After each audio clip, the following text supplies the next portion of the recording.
बहनों की तवज्जो चाहता हूं। हुजूर ने पूछा कैसी गुजर रही है? हदीस पाक का मफ़हूम है क्या वो औरतें थी? आजकल तो औरतें मैके आती है तो पूरी गठरी भर करके लाती है। शौहर ने ऐसा किया, सास ने ऐसा किया, नंदों ने ऐसा किया, और फिर बाप जो 30 मार खाए वो अस्तीन चढ़ा के कहते हैं अब तूने नहीं जाना, हम उस पर केस करेंगे, तलाक ले लेंगे, देखते हैं क्या है, फिर निपटेंगे, मोचों पे ताव देते। मेरे भाई, बाप वो नहीं दे सकता जो शौहर दे सकता है। गोल्ड के पलंग पर औरत सोए तो उसको वो सुकून नहीं मिलता जो शौहर के साथ सुकून मिलता। ले तस्कुनु इलैहा कुरान कहता है। आप क्या समझते हैं? घर ना बिगाड़ो, बच्चियों को शय मत देना। और औरतों को चाहिए कि वो ससुराल से गठरी शिकायत की न लाया करे, सब्र करना सीखे। मेरे आका फरमाते हैं जो औरत अपने घरेलू मामलात में सब्र करे शौहर की अजियत पर, अल्लाह उसे आसिया और मरियम के सब्र का सवाब अता किया जाता है। कहां आसिया है, कहां मरियम है, और कहां तुम जिसे 5 कलमे भी याद नहीं, लेकिन यह सवाब क्यों मिल रहा है? सिर्फ शौहर की अजियत पर, शौहर के साथ उसने सुलूक पर, शौहर की बातों पे सब्र करने की वजह से। इसलिए बहनों सब्र करना सीखो। हमारा मजहब सब्र का मजहब है, बल्कि सब्र से वो मकाम मिलता है जो बहुत सारी इबादतों से नहीं मिलता। अल्लाह वो सब्र से मकाम अता करता है। तो बहरहाल उन्होंने क्या देखिए, शिकायत भी शुक्र के लहजे में करने का अंदाज सीखे। अर्ज की या रसूल अल्लाह, मेरे माँ बाप आप पे कुर्बान, मेरा शौहर बहुत नेक है, पूरी रात मुसल्ले पे गुजार देता है। हमारे आप जैसा कोई जाहिर बिन होता तो कहता वाह क्या बात है, लेकिन हुजूर ने नाराज होकर फरमाया, बुला उसको। जब वो शख्स आए तो कहा क्या तुम मुझसे ज्यादा अल्लाह से डरते हो? आका फरमाए क्या तुम मुझसे ज्यादा अल्लाह से डरते हो? मैं रोजा भी रखता हूं, इफ्तार भी करता हूं, मैं सोता भी हूं और मैं इबादत भी करता हूं, ये मेरी सुन्नत है। फिर मैं अपनी बीवी के साथ रात गुजारो, पूरी रात मुसल्ले पे ना गुजारो। ये हुजूर अलैहिस्सलाम ने। एक बात मैं अर्ज करूं बहुत माजरत के साथ, यहाँ ऐसा नहीं होगा राजस्थान में, लेकिन चूंकि हम आपकी दुआओं से पूरे हिंदुस्तान जाते, आज शादीशुदा औरतें नाजायज ताल्लुकात करती हुई देखी जा रही है। उसकी सबसे बड़ी वजह यह है कि शौहर बीवी को ना टाइम दे पा रहा है ना प्यार दे पा रहा है। ये बड़ी वजह है। पहले लोग गुर्बत की वजह से ऐसा करते थे और अब लोग ख्वाहिशात की वजह से ऐसा करते हैं। सीरियलों का दौर है, फिल्मों का दौर है। अब हुजूर अलैहिस्सलाम के बारे में हमने जब सीरत पढ़ी, बहुत पढ़ा लिखा तो नहीं हूं, लेकिन जितना सीरत पढ़ी मैंने देखा, हुजूर अलैहिस्सलाम ने जिंदगी का कोई सफर बीबियों के बगैर नहीं किया। हत्ता के जंग का सफर भी किया तो अपनी बीवियों को साथ में लेके किया। हुजूर का कोई सफर बीवियों के बगैर नहीं है। इमाम अहमद इब्न हंबल रदी अल्लाह ताला की बीवी रात में इंतकाल करती है।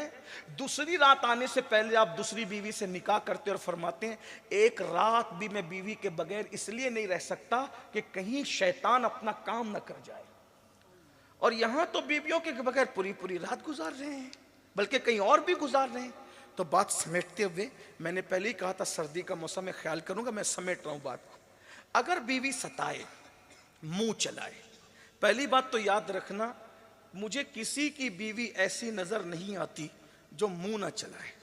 अगर कोई कहे कि मेरी बीवी नहीं चलाती तो मैं उसकी बात पे यकीन नहीं कर सकता।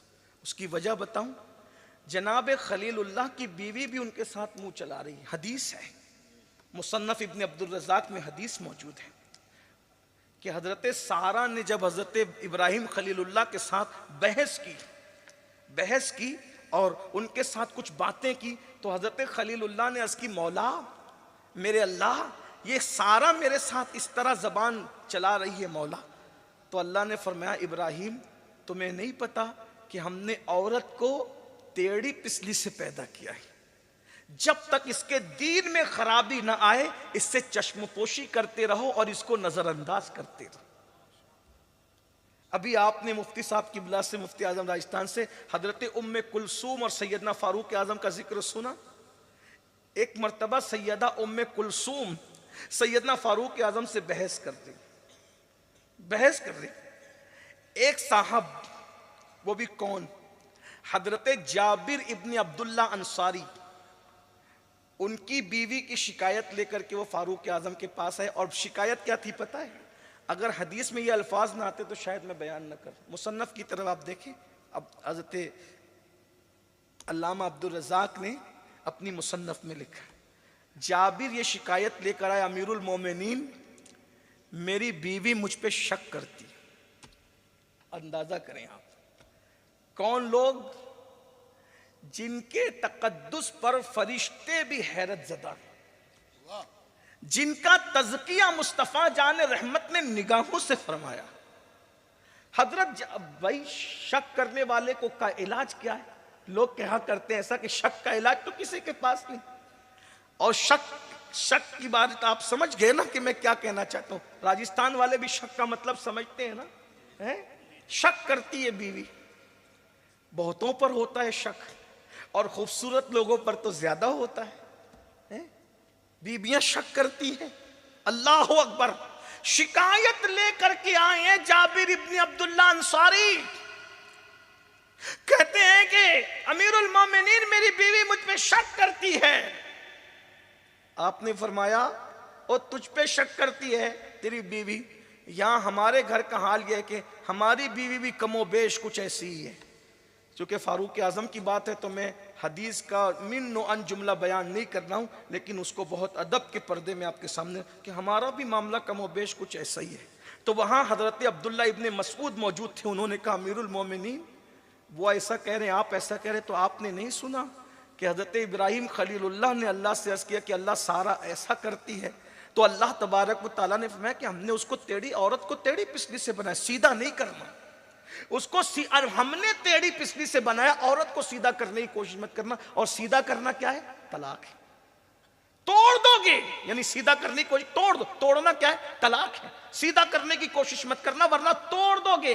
ये तोड़ना तलाक है। अल्लाह ने उनको टेढ़ी पिछली से बनाया है, उनको वैसे ही रहने दो, चश्मपोशी करते रहो, गुजारा करते रहो, निबाह करते रहो। फारूक आजम कहते इब्ने मसूद अल्लाह ने तुझे अक्ल कामिल अता फरमाई है।